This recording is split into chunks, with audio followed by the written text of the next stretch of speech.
Por favor, abra sua Bíblia no capítulo 28, é o último capítulo do livro de Atos.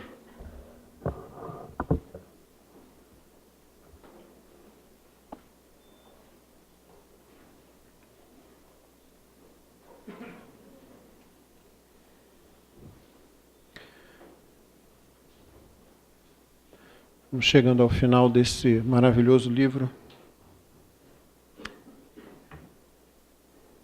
Capítulo 28, versículo 1 diz assim: Uma vez em terra, verificamos que a ilha se chamava Malta.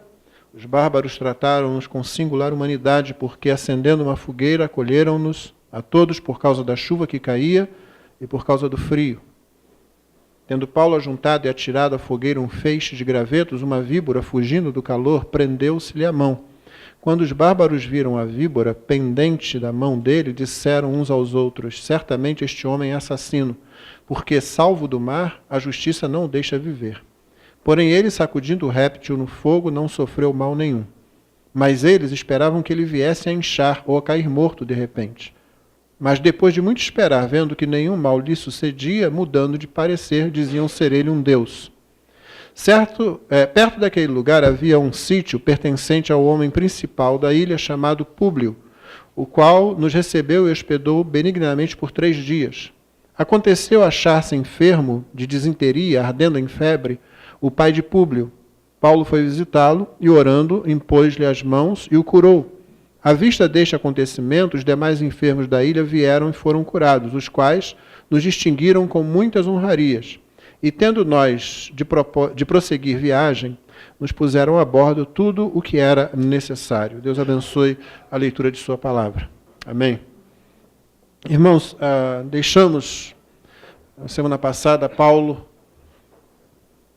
tendo que nadar para chegar até a praia, depois do naufrágio do navio em que ele estava, ou tendo que se agarrar em algum tipo de qualquer coisa que flutuasse, algum tipo de boia, e bater os pés, bater as pernas até chegar lá. E nós vimos como Deus conduziu, durante todo o capítulo 27, os acontecimentos. E como você viu, eu espero ter ficado claro, como a soberania de Deus e a responsabilidade do ser humano agiam lado a lado. Em nenhum momento a Bíblia procurou fazer com que as duas coisas encontrassem na nossa mente, na nossa razão, algo que fizesse com que a gente compreendesse plenamente isso. Ela apenas apresenta as duas coisas. Deus está conduzindo toda a situação e nós temos que agir de forma responsável com aquilo que está diante de nós, confiando nele o que vai acontecer. Esse princípio é o que tem regido qualquer crente sério. Ele não fica preocupado em eliminar uma coisa para conseguir compreender uma união entre elas, né? Aquelas palavras de Spurgeon ainda são as melhores, né? Eu não concilio amigos. Eu não preciso reconciliar a doutrina da soberania de Deus com a doutrina da responsabilidade humana. Elas caminham lado a lado, a Bíblia as apresenta e eu as aceito. Nós entendemos que Deus concilia muito bem isso na mente dele. Então, ele conduz todas as coisas para a sua glória e nós somos responsáveis pelos nossos atos, como já tivemos chance de ver sobejamente aqui. Agora nós acompanhamos Paulo já em terra, né? E vamos começar a pensar o seguinte: tempestade, às vezes, fizeram parte da vida dos discípulos de Jesus. Não só na Bíblia, mas muitos momentos posteriores também. E aqui é interessante que Deus levanta essa tempestade, porque a Bíblia ensina que é Ele quem controla todas essas coisas, em contraste com aquilo que aconteceu no Mar da Galileia, quando Jesus acalmou a tempestade. Você se lembra?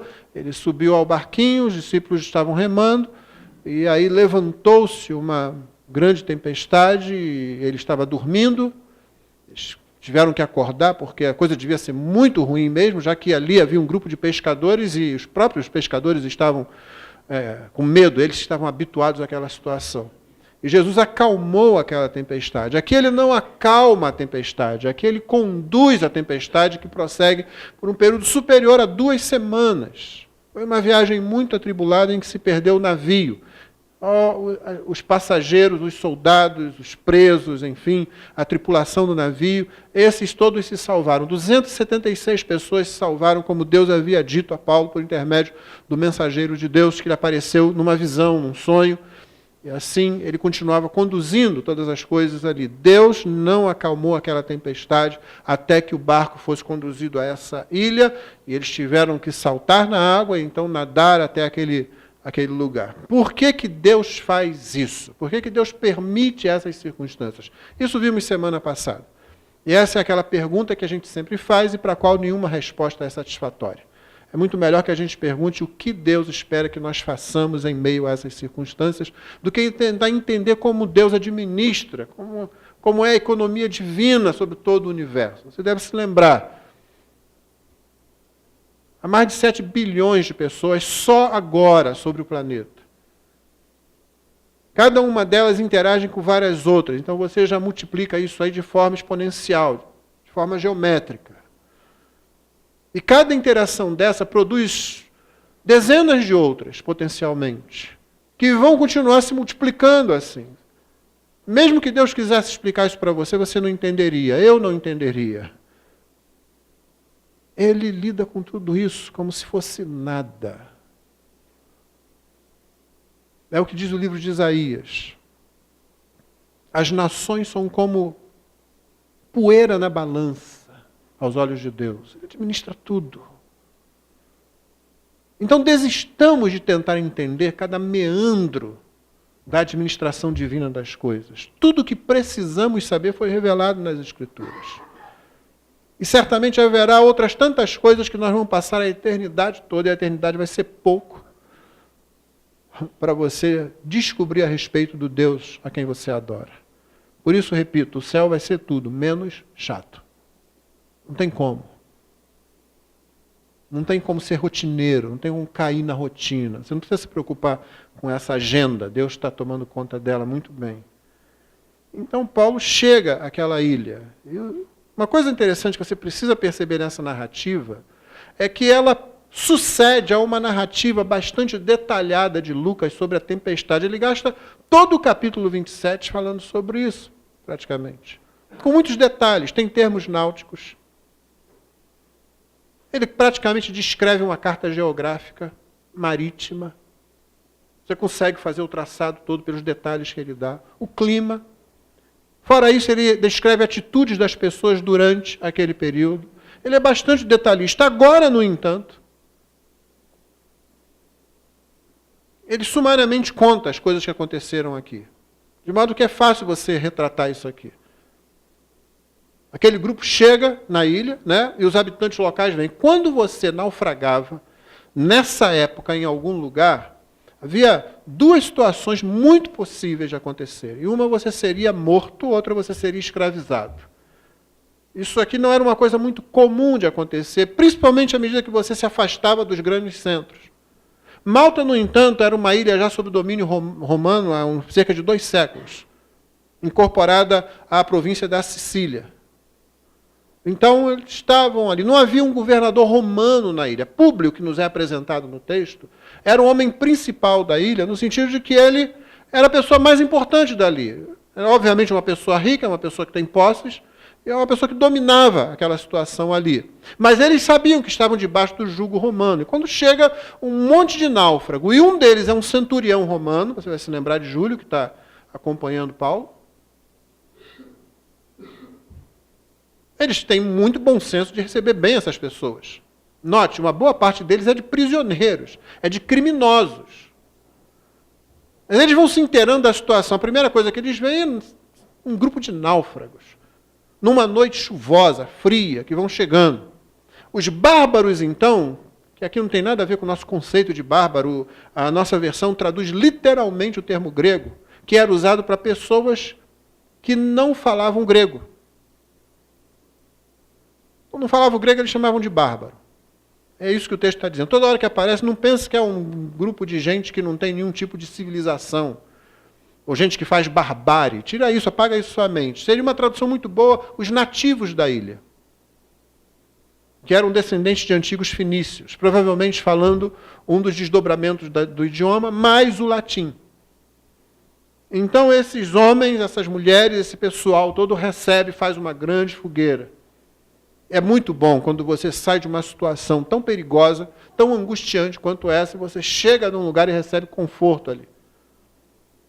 E Paulo, mais uma vez, toma a frente. Como eu estava dizendo, Lucas vai agora narrar algumas coisas a respeito de Paulo, em que ele absolutamente não vai dar muitos detalhes. Ele vai apenas apresentar isso. Mas você já vê Paulo novamente tomando a frente, como ele vinha fazendo. E tomando a frente como o quê? Ele não está organizando grupos agora. Você senta ali, você, bota mais lenha nessa fogueira. Agora alguém, traz um caldo quente aí para o pessoal. Não. Ele acabou de chegar, ele é náufrago também.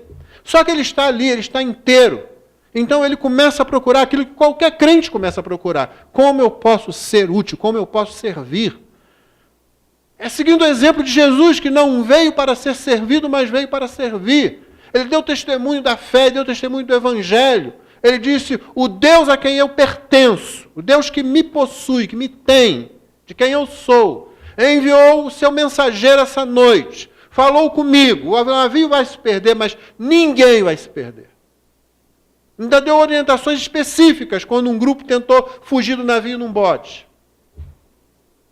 Fez o pessoal comer, ele mesmo dando exemplo. O pessoal não comia há muito tempo, é muito difícil você comer num navio que está há mais de 2 semanas sendo jogado de um lado para o outro numa tempestade que não para dia e noite.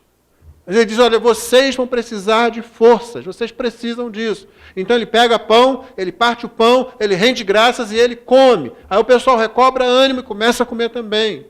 Mas aqui agora não está liderando coisa nenhuma desse jeito, no entanto ele toma a frente. Irmãos, isso é muito bom em qualquer situação. Qualquer pessoa assim é valorizada em qualquer lugar, não é só na igreja, não.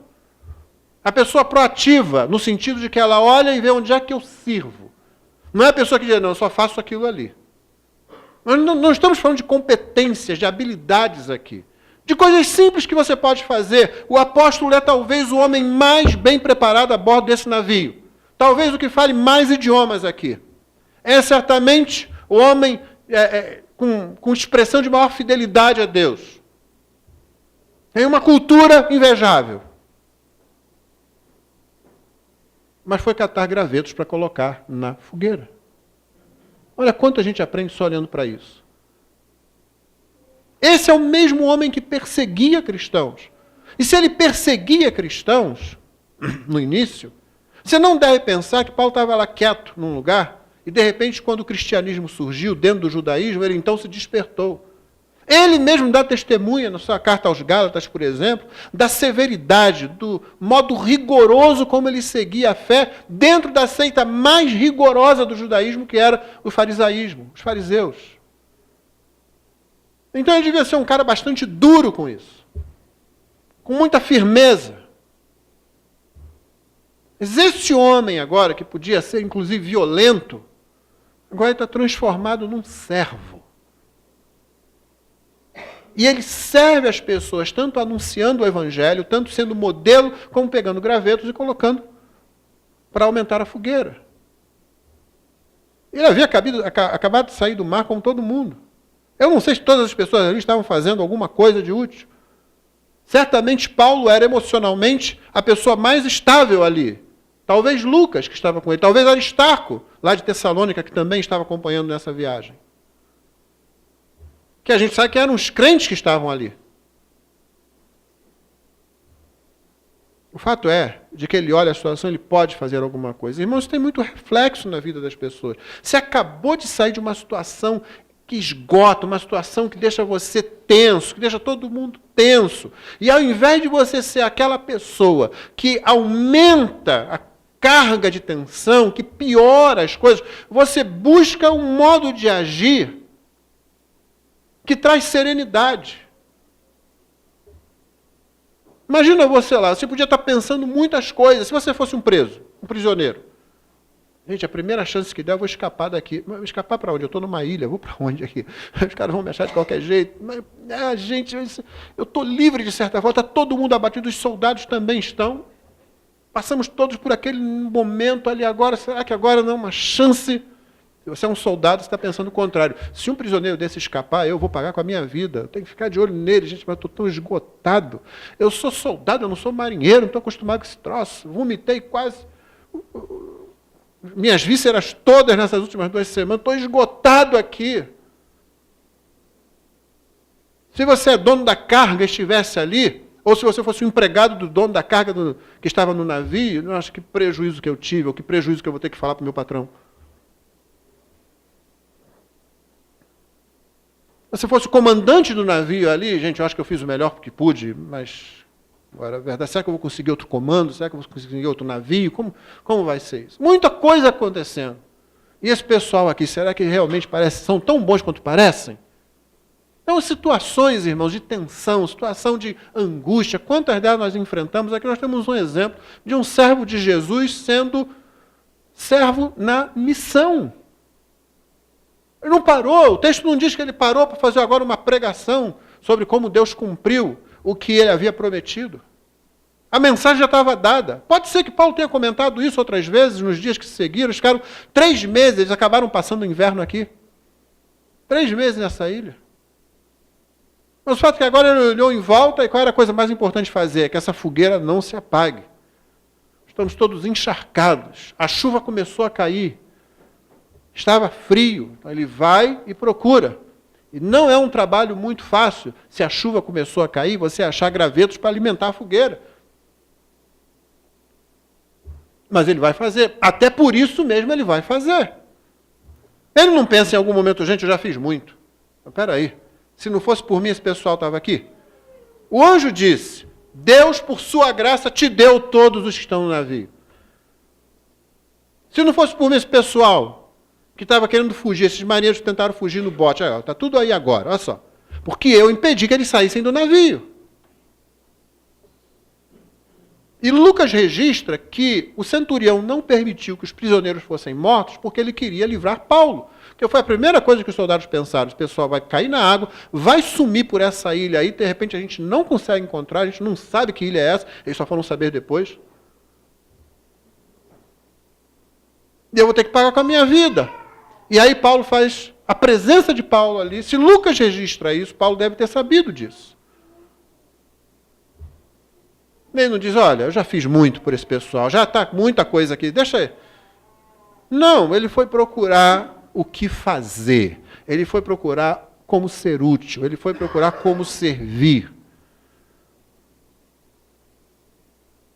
Sempre que você procura como servir, principalmente numa situação de crise, irmão, você pode falar muito do que Deus e de quem Deus é, do que Deus faz e de quem Deus é. Em consonância com aquilo que você prega, com aquilo que você diz. Aproximar-se de certos pregadores que a gente admira muito pode ser uma tremenda frustração. Quando você percebe que eles não são tão acessíveis assim às vezes. Aproximar-se de uma liderança pode frustrar você. Às vezes é até bom que isso aconteça para que você se lembre que quem faz a obra é Deus, não é o homem. Mas o oposto também é verdade.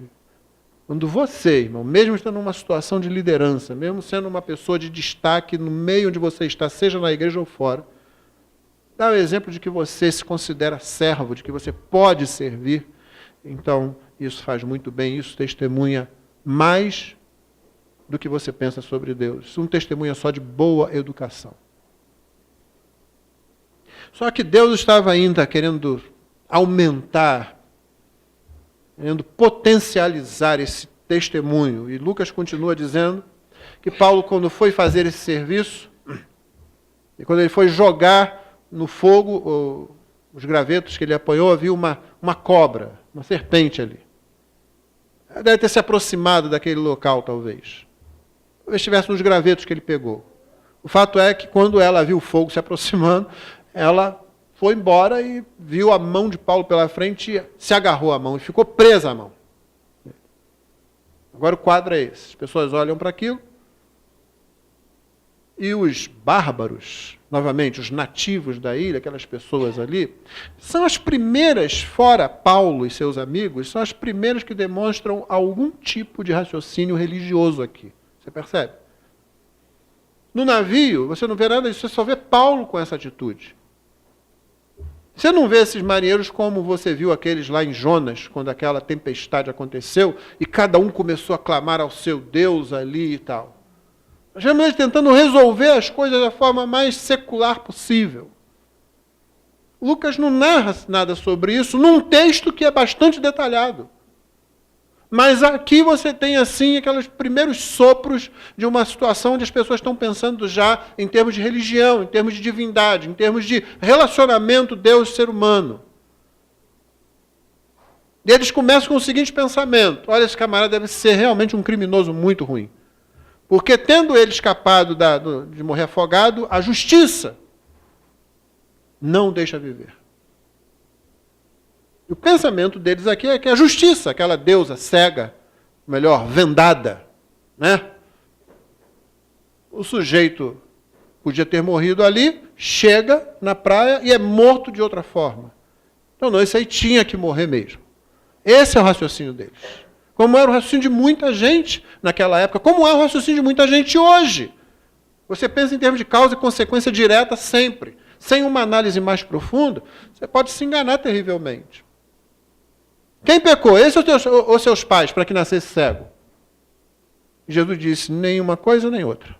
Nem ele, nem seus pais. Vocês estão completamente enganados. Pode haver uma outra causa para essa situação. Geralmente nós tendemos a pensar como o grupo à nossa volta tende a pensar. Esse texto nos ensina uma vez mais que a realidade não é aquilo que se apresenta aos nossos sentidos, necessariamente. Mas aquilo que as Escrituras dizem que a realidade é.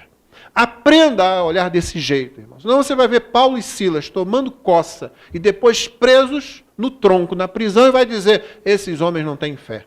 Se eles tivessem fé, isso não lhes aconteceria. E, ao contrário, eles estavam lá justamente porque tinham fé, porque eram obedientes a Deus, porque serviam ao Senhor e serviam aos homens. Por isso eles estavam naquela situação. E aqui, mais uma vez, eles têm um diagnóstico errado, porque eles também têm uma divindade errada. Se quem tem o único Deus verdadeiro de vez em quando comete esse erro, você imagina pessoas que não têm a instrução, a direção, a orientação do Deus verdadeiro. Então, quando eles veem Paulo ser picado por aquela serpente, eles dizem, esse homem vai morrer de qualquer jeito, porque ele deve ser um grande criminoso. Só que aí passa tempo. Paulo vai, sacode a serpente no fogo, ela cai lá, e eles ficam esperando, inchar, eles ficam esperando que ele tenha um troço, que ele caia, e passa tempo bastante. Lucas faz questão de dizer isso. Quando eles viram, porém, sacudindo, estou dizendo verso 5, réptil no fogo, não sofreu mal nenhum. Eles esperavam que ele viesse a inchar e a cair morto de repente, mas depois de muito esperar, vendo que nenhum mal lhe sucedia, então passou tempo suficiente. Alguns intérpretes eles querem dizer, olha, simplesmente ele não morreu porque essa cobra não era venenosa. Olha só. Não é uma forma de explicar o texto? É uma forma de explicar o texto. A cobra não era venenosa. É possível, né? Apesar da reação bastante violenta dela, né? Só que os nativos da ilha não esperavam isso. Ninguém chegou e falou assim, aí Paulo, tem problema não, só isso só vai doer um pouco, mas esse bicho não tem veneno não. Pelo contrário, Lucas registra num texto bastante sumário, ele registra, olha, eles estavam olhando, estavam falando uns com os outros. Primeiro, que ele deveria ser um grande criminoso. Depois, que ele deveria ser um tipo de divindade. Eles esperavam que ele tivesse caído morto ou muito mal.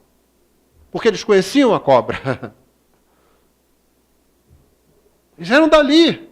Talvez por isso Lucas registrou, usando o termo grego barbarion, que aqui infelizmente se traduz literalmente, para nós às vezes tem outra concepção. Mas que para o grego coni que Lucas usou, significava o pessoal que não falava grego. Só isso. Portanto, os nativos daquela ilha, descendentes de fenícios, que falavam o dialeto e o latim e pronto. E ele registra, esses nativos que conheciam a ilha, que estavam ali, esperavam que ele morresse, que ele passasse muito mal, só que não aconteceu nada. Essa não era uma cobra sem veneno.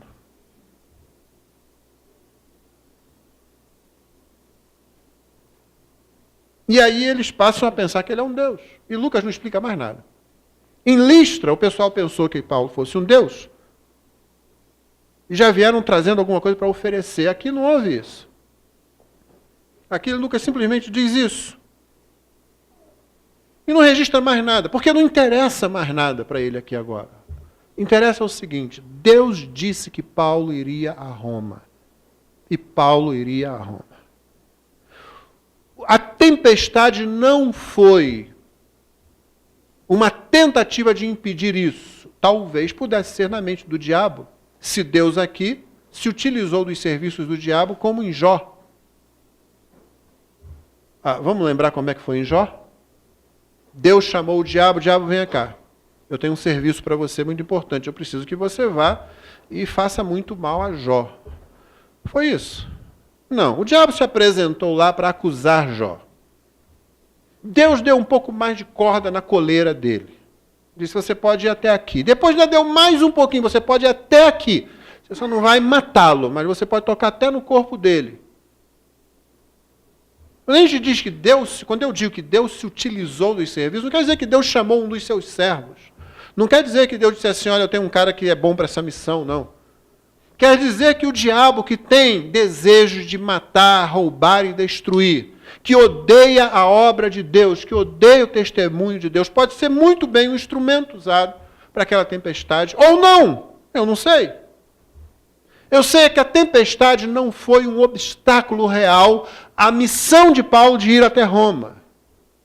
Ela é um meio pelo qual Deus glorifica o seu nome, tanto para aquelas pessoas, como para essas pessoas na ilha, como também para nós hoje, tantos quantos já foram abençoados com esse texto ao longo da história. E tem a ver com o modo de Deus administrar as coisas, aquele que eu disse no começo, que você e eu não vamos ter nem condições nem para o começo de entender. Mas a tempestade não é um obstáculo, é um meio através do qual. Não entendamos, irmãos, que tempestades, que problemas, que obstáculos sejam realmente isso, em última instância. Eles apresentam problemas, têm que ser superados. Mas você sabe que toda aprovação tem o objetivo de nos aprovar. Essa é a ideia do lado de Deus. O diabo quer sempre derrubar, mas a ideia é de aprovação, é que nós cresçamos nisso. Paulo foi fortificado, mas não somente ele. Muitos saíram ali. Lucas não se preocupa em dizer quando e se alguém se converteu. Do navio, da ilha, ele não diz isso. Mais adiante você vai ver que a bondade demonstrada com eles nesse momento de chegada é retribuída na atitude de Paulo. Graciosamente, Deus usa Paulo para curar o pai do principal sujeito da ilha. E isso abre as portas para uma série de coisas. Você viu que quando eles finalmente foram embora, uns 3 meses depois, os nativos providenciaram todas as coisas. Disseram, esse pessoal que veio aqui, olha, foi muito bom, esse pessoal nos abençoou muito. Foi o que você viu no texto. O grupo todo é abençoado porque os servos de Deus estavam ali servindo a Deus e fazendo o que Deus quer. Quando você está servindo a Deus, e quando você está servindo a Deus, é quando você está fazendo qualquer coisa em qualquer lugar. Eu disse na semana passada, a gente às vezes tem aquela ideia de que a obra de Deus, a vontade de Deus para a nossa vida, é só quando a gente tem que tomar alguma decisão ou quando a gente tem que observar um determinado aspecto da nossa vida. O Senhor está me chamando para missões? O Senhor está me chamando para o pastorado? Será que o Senhor quer que eu seja membro da liderança da igreja nessa área, coisa assim? E temos que acabar com isso, irmãos. Você serve a Deus enquanto você enquanto você vive, enquanto você faz qualquer coisa. Espera-se que você esteja servindo ao Senhor. O que significa vivendo como um crente.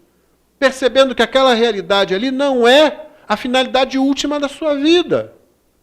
Que a tempestade que você atravessou não é alguma coisa que aconteceu a você porque Deus está com raiva de você. Porque Deus caprichosamente está chateado com você. Deus não sofre desse tipo de variação. Deus não sofre de nenhum tipo de variação. A gente, no entanto, tende a pensar isso. Quando as coisas começam a dar errado, eu começo a pensar em termos de punição. Eu começo a pensar em termos de que, de alguma forma, Deus se afastou. E o homem de Deus aqui, no entanto, o que ele vê é que é mais uma etapa na obra que Deus está fazendo. Paulo não foi preso porque chegou lá e disse, eu estou aqui, prendam-me. Paulo não foi preso porque era um criminoso e merecia ser preso. Paulo não apelou para o imperador apenas porque ele ficou com medo de uma circunstância. Ele esperou muito tempo, como você viu anteriormente. Esperou mais de 2 anos para fazer esse apelo. Paulo não está nessa situação aqui porque ele está desempenhando uma carreira. E ele só vai se entender por gente, uma das maiores tolices da nossa época, e na qual muitos crentes caem. Eu só vou me entender como pessoa realizada se eu tiver uma carreira. Isso é tão desgraçado, gente, que você nunca viu alguém falando, eu tenho uma carreira de gari. Você vê isso? Algum desses filmes que passa esse conceito mostra isso? Eu já vi o contraste de prostituta falando isso em filme. Ela acha que é o sentido da vida dela. E muito crente vai atrás desse conceito de carreira. Não, Paulo está numa missão. Aonde estiver, fazendo o que estiver fazendo, quando for, em momentos de alegria, rodeado de amigos, em momentos de tensão, de tempestade, eu sou crente. É isso. Você é crente naquele local, naquele momento, naquela hora onde você estiver. É isso que Deus espera de nós. Isso é coisa natural de acontecer para quem foi regenerado. Fosse aonde fosse. Paulo não acha que essa tempestade é simplesmente o diabo, irmãos. Já ouviu isso? O pior é que pode ser verdade, num certo sentido, não é? Jó poderia dizer, poxa, o diabo certamente está envolvido nesse negócio. Ele não tinha noção disso. E o diabo, você se lembra, na última mensagem de domingo à noite, o diabo é um coadjuvante. Deus não está interessado no diabo, Deus está interessado em Jó. Deus não está interessado no que o diabo está fazendo na sua vida, Deus está interessado em você. Não tenha sido o diabo o veículo através do qual a tempestade veio. Paulo não ficou nessa de fazendo a obra de Deus, os empecilhos são muitos, irmãos, o diabo, ele nos atenta, e dando aquele status, né? Uma vez tinha pregado numa igreja onde havia um grupo lá, e esse grupo era de pessoas que trabalhavam com judeus. Eu ouvi eles dizendo a mesma coisa que eu ouvi uma outra pessoa dizendo, era de um grupo que fazia evangelização na praia no dia 31 de dezembro. Os dois disseram mais ou menos a mesma coisa. Uma espécie de demanda criada para a exaltação própria. Irmão, se você vai trabalhar com judeus, olha, fica atento. Não, assim não. Qualquer crente não. Esse negócio de crer em Cristo só, de ser salvo, regenerado, não, isso não serve, não. Pensando o quê? Não, o diabo, vai querer jantar você, vai querer comer você no café da manhã. Não, você quer fazer uma obra dessa? Não, são coisas específicas, só alguns eleitos, e nós somos calvinistas, hein? Só alguns iluminados é que servem para isso. Paulo não perde tempo com nada disso. O Senhor está conduzindo isso aqui. Por isso que eu disse, irmãos, isso foi na escola dominical, né? A gente estava discutindo sobre a questão da responsabilidade humana e soberania. Como é que eu fico à vontade com isso? Como é que eu sei o que fazer em um determinado momento? Eu não vou estar infringindo a vontade de Deus, eu não vou estar... Como é que eu faço essa escolha aqui? Você se lembra? Você anda na presença de Deus, e não estamos falando de ser perfeito, aquele... não erra nunca, não é disso não. Mas a pessoa que conhece a palavra de Deus porque ela quer conhecer Deus, ela não quer decorar um livro por decorar um livro, ela não quer saber repetir as coisas para dizer que aprendeu uma doutrina. Ela realmente quer conhecer isso aqui porque Deus fala de si mesmo aqui. E se a pessoa mais importante da história, mais importante para mim, se revela aqui, é isso que eu vou fazer. Eu me lembro quando eu recebi uma carta de Rosane, quando a gente era namorado, quando a gente era noivo, e a gente naquele tempo tinha uma coisa muito mais elegante do que os e-mails e WhatsApps da vida, né? Era uma carta escrita com a letra da pessoa. E não era um troço que tum-tum, batia lá. Não era aquele negócio que batia e voltava, sabe? E que você fala a besteira que vem na sua mente sem pensar. Não é aquele troço pensado. Portanto, se houvesse uma coisa grave, uma acusação, é um troço sério. Que aquilo demora para você fazer, e você ainda tem que botar no correio, não é? Não é assim, tum, eu mando, eu penso a bobagem, não raciocínio direito, tum.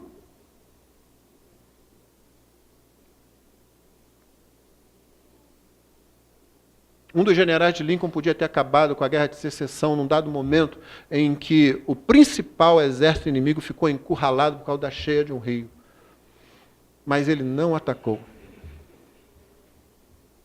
Porque todos estavam exaustos. Enfim, uma série de situações. Mas quando Lincoln soube disso, Abraham Lincoln soube disso, ele escreveu uma carta. Tive a oportunidade de ler essa carta que ele escreveu para o general. Dizendo para ele, da irresponsabilidade, da falta de percepção, de perspicácia desse camarada, que podia ter eliminado o problema todo, acabado com tudo ali. Eles acharam essa carta na gaveta do escritório de Lincoln, depois de ter sido assassinado. Ele nunca mandou essa carta. Escreveu, foi o que ele sentiu no momento, só que ele era um camarada com cabeça no lugar. Então eu me lembro, quando eu recebi uma carta, você recebia uma carta, né, você abria, era quase um ritual, abrir aquela carta, desdobrar aquela carta e lê-la várias vezes. Quando a pessoa mais importante para mim escreve, eu quero ler. Não porque o pastor disse, você tem que conhecer isso aqui, decore isso, memorize isso. Não, é porque eu quero isso. Isso acontece ainda hoje com essa coisa deselegante aí de e-mail, de zap, não é? Mesmo assim não acontece? Fica lá, geralmente bobagem superficial, mas a pessoa fica lá e relê aquilo 20 vezes. 3 linhas só. Deus escreveu, você quer conhecê-lo, se você o conhece, você anda na presença dele, à medida que você toma decisões, você vai poder falar como Paulo. Ele me disse que eu vou até Roma. Bom, então, eu não sei como vai acontecer isso.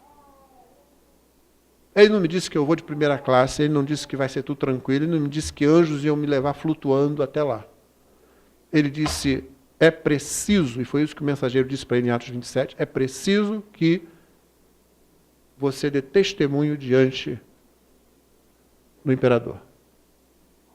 É preciso que isso aconteça.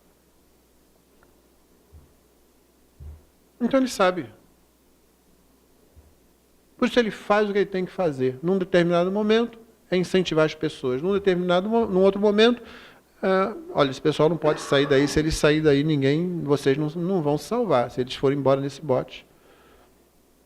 Num outro momento, pessoal, tem que comer. Eu sei, é ruim e tal, mas vamos dar graças a Deus. Ele não quer saber se tem outra pessoa de outra crença ali, se vai ofender. Eu vou dar graças a Deus, ao meu Deus daqui. Que testemunho bom, né? Alguém poderia se levantar, vamos supor que tivesse, vamos fazer um anacronismo aqui, né? Jogar um conceito lá que é nosso, não tinha nessa época, não. Alguém podia se levantar, olha, Paulo, eu não acho que você deva dar graças a esse Deus aí não, porque há outras crenças presentes nesse navio. Você imagina a pessoa falando isso quando está sendo jogado de um lado para o outro, né? E talvez você devesse dar graças de uma forma geral. E Paulo poderia perguntar, escuta, onde é que estava você para dizer qualquer coisa dessa antes de eu começar a falar? Garantindo a essas pessoas que elas vão chegar até a praia. Onde é que estava essa divindade sua?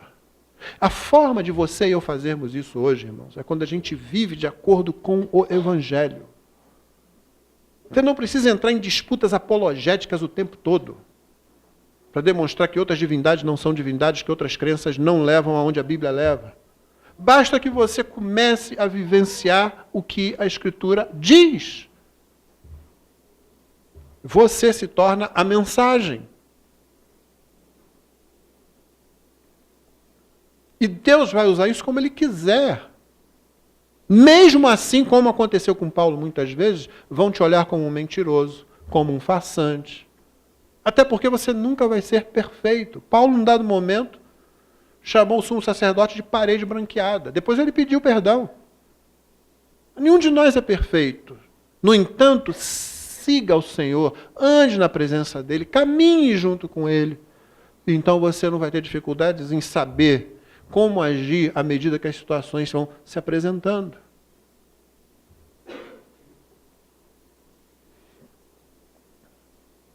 A presença do apóstolo ali, dos seus amigos, você viu que Públio recebeu por 3 dias. A referência aqui, de acordo com o texto e com a expressão usada, é que ele recebeu esses 3, ele não recebeu todos os 270 e poucos, não. Pensa que ele falou para a mulher dela que, querida, tem um pessoal aí para jantar aí hoje, sem avisar ela, chegou com mais de 200 pessoas lá, não. Ele pegou 3 pessoas, pelo menos, ou talvez mais alguns estivessem com Paulo ali, né, e recebeu por 3 dias. E o pai dele foi curado. E isso acabou se estendendo para o restante de pessoas doentes que havia ali. E isso acabou abrindo a porta para a boa vontade daquelas pessoas. Esse texto, especialmente, irmão, mostra como em coisas seculares a gente percebe aquela característica sacramental da fé. E senão você vai pensar que a única forma de você testemunhar é ensinando uma doutrina nova para cada pessoa que você encontra diante de você. E você sabe disso, sou daqueles que falam, irmão, não fica esse negócio só de vamos testemunhar com a vida e nunca falamos nada, porque isso aí é balela. Você tem que falar alguma coisa. Mas, por outro lado, não despreze esse aspecto sacramental, onde você encarna as realidades que não são visíveis pelas outras pessoas, mas que você tem, que você conhece porque você conhece a Escritura, você encarna isso na sua atitude para com os outros. Na medida em que você faz isso, na medida que você é um homem, é uma mulher, na medida que você é pai ou mãe, ou filho ou filha, cônjuge, na medida que você é patrão ou empregado, na medida que você é um cidadão, do modo como agrada a Deus, vivendo como Deus quer, você dá testemunho da graça de Deus. E Deus, muitas vezes, como aconteceu aqui, se agrada de abrir portas de boa vontade. E de abençoar não a você somente, mas a muitas pessoas. E não é esse o papel que temos aprendido do povo de Deus? Em ti serão benditas todas as nações da terra. Foi o que Deus prometeu a Abraão. Depois ele falou isso ao próprio povo de Israel, em Êxodo 19. Vocês viram como eu tirei vocês do Egito, o que eu fiz a eles, como eu levei vocês como águia, asas como águia. Então, se vocês diligentemente escutarem os meus mandamentos, vocês serão para mim povo de propriedade exclusiva, porque toda a terra é minha. Você deve se lembrar que quando eu expus aquele texto, eu disse a expressão, segundo um bom número de intérpretes da forma do texto hebraico ali, é o seguinte: toda a terra é minha, eu resolvi escolher vocês para trazer toda a terra de volta para mim. Consonante com a promessa feita a Abraão em Gênesis 12. Você abençoa as pessoas, porque você prega o Evangelho, porque você ora por elas e porque você vive no meio delas. Você vive. Elas olham para você. Você não rouba. Você não dá desfalque. Você administra bem. É como Daniel, é como José. Daniel é o primeiro-ministro, é o grão-vizir. José é o escravo. Numa ou noutra posição, não muda nada. As pessoas olham, eu quero esse cara perto de mim. Eu quero esse cara lá em casa. Eu quero esse cara lá do meu trono. Quando alguém tem que achar alguma coisa contra Daniel, eles dizem, olha, só se a gente achar dentro da lei do Deus dele, porque senão... E a gente vai ter que mudar alguma coisa, tem que achar alguma coisa ali, porque senão a gente não acha nada. O cara não queria admitir não, mas o cara é muito bom. Mas é bom por quê? Porque ele faz o que ele tem que fazer. Fora a bênção de Deus, que Deus dá àqueles que são fiéis a Ele. É fiel, você pensa que Deus, ele é fiel, deixa ele para lá. Não, ele é fiel, Deus se aproxima, Deus abençoa. Quem é fiel no pouco é fiel no muito. Essa é a filosofia de Deus, essa é a doutrina, esse é o ensino bíblico. Então Deus disse, eu posso dar mais, então Deus dá mais. Para ele abençoar mais. Então Paulo e seus amigos ali abrem as portas. São bênção. E, novamente, Lucas não diz para a gente se uma igreja ficou formada ali, se alguém se converteu. Ele não se preocupa com isso. Na verdade, ele já está aqui colocando o clima do que vai acontecer até o versículo 31 no final do livro. Porque Atos parece terminar sem fim, não é assim? Capítulo 28 acaba. Porque me parece que já a forma de Lucas ir colocando isso é para dizer, gente, essa obra não para aqui. Não é o fim. Ela vai continuar. Atos 29 é escrito pelo restante da igreja ao longo da história. É escrito por nós. Enquanto a igreja é sal, luz, vitrine, as pessoas olham, as pessoas veem. Paulo não cuida, eu vou ser educado e vou pegar gravetos agora. Não. Paulo segue o exemplo de Jesus. Ele podia ser até alguém muito bem educado, mas não é isso que está regendo a vida dele, não. Nosso objetivo não é sermos pessoas educadas. Temos discutido aqui sobre visitantes na igreja, não é? Semana na lista dos homens saiu uma discussão dessa. Eu acho que está correto. Precisamos dar atenção, o visitante chega aqui.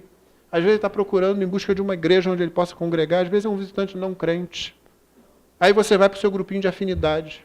Cuidado com isso. Aquelas pessoas que estão na mesma faixa etária, aquelas pessoas que estão na mesma situação, não é? Aquelas pessoas que não têm você... O jeito é intencional, tem que ser intencional. Eu vou parar com isso, eu vou em busca dessas pessoas. Mas, por favor, eu insisto nisso desde que eu sou pastor aqui.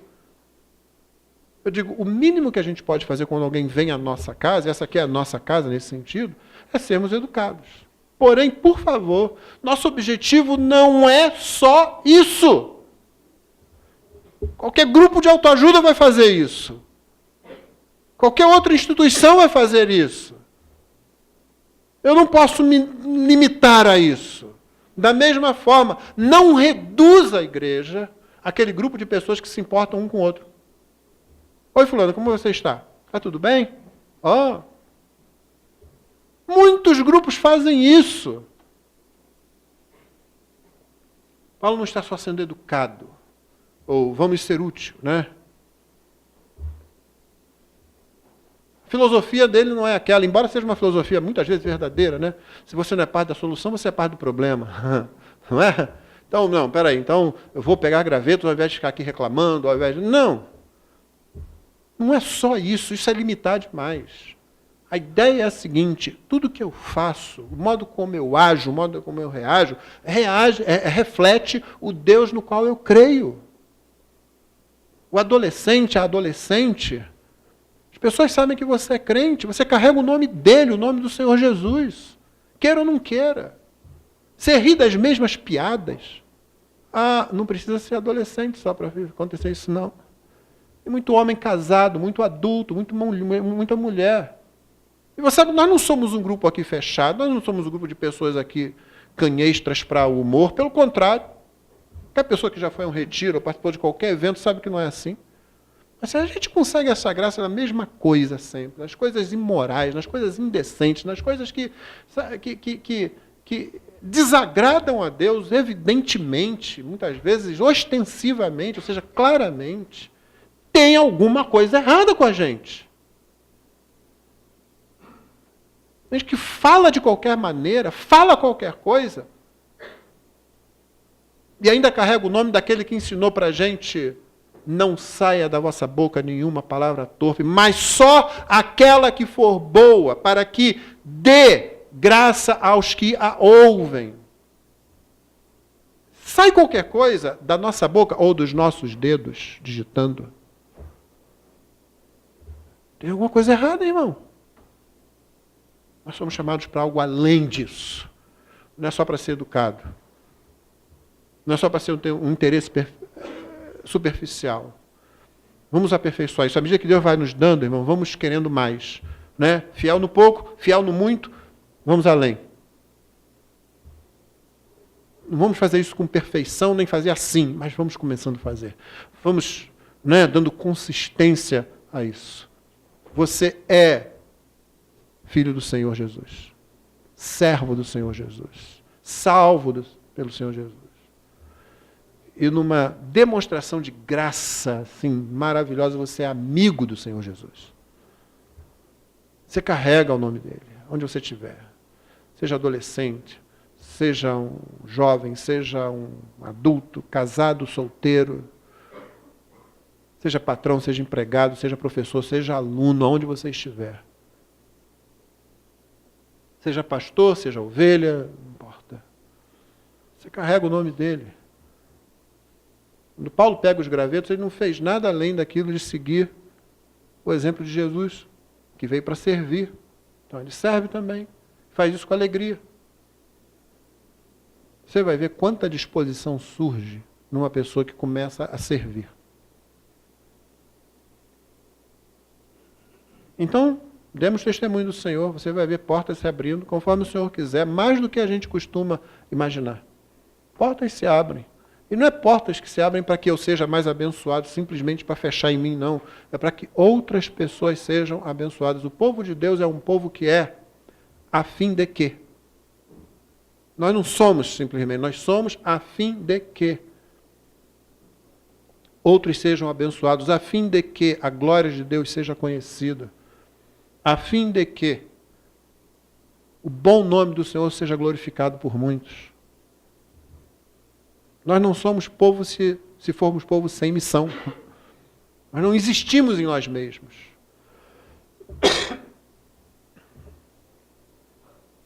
Somos dele para ele, para exaltar de todas as formas. Procure formas de você fazer isso. Olha, e não tem como você não achar essas formas. Não tem. Como você acabou de ver, você pode estar na tempestade, você pode estar na praia, caindo chuva, pegando gravetos, você também pode estar na casa do homem mais rico da ilha. Não existem limites aí. Você pode estar só você e sua esposa, você pode estar você, seus filhos, você, seus pais, você e seus colegas, seus amigos, você pode estar... Que circunstância for. Sabe o que você deve começar a fazer se você nunca pensou desse jeito? Você deve começar a orar por isso. Comece a orar. Ore pela manhã. Por que pela manhã? Porque ao começo do dia você não vai poder fazer essa oração no meio nem no final. Porque a oração é o quê? Senhor, abre meus olhos para que hoje eu veja, eu enxergue as oportunidades que o Senhor me dá de testemunhar do Senhor. Você pode ir além, você pode pedir, Senhor, dá-me oportunidades em que eu possa demonstrar a tua graça, a tua bondade, tua majestade, teu amor, teu evangelho. Portanto, você pode orar isso. Pedir isso ao Senhor. E você pode e deve orar. Senhor, dá-me capacidade. O Senhor sabe que sozinho eu não faço nada. E você pode ir um pouco mais além. Você pode orar pelos seus irmãos para que a mesma coisa aconteça com eles. Em breve você vai estar catando gravetos para fazer a fogueira aumentar. E se uma víbora picar a sua mão, não fique preocupado com o comentário dos outros, não. Ih, vai morrer. Nem com outro comentário. Ih, é um Deus. Apenas sacuda ela para lá, como é parte do trabalho. Como diz o pessoal por aí, faz parte. Né? E continua seguindo em frente, servindo ao Senhor. Cumpre a tua responsabilidade, o Senhor vai continuar conduzindo todas as coisas. Deus nos abençoe e nos amplie nessa visão. Vamos ficar de pé.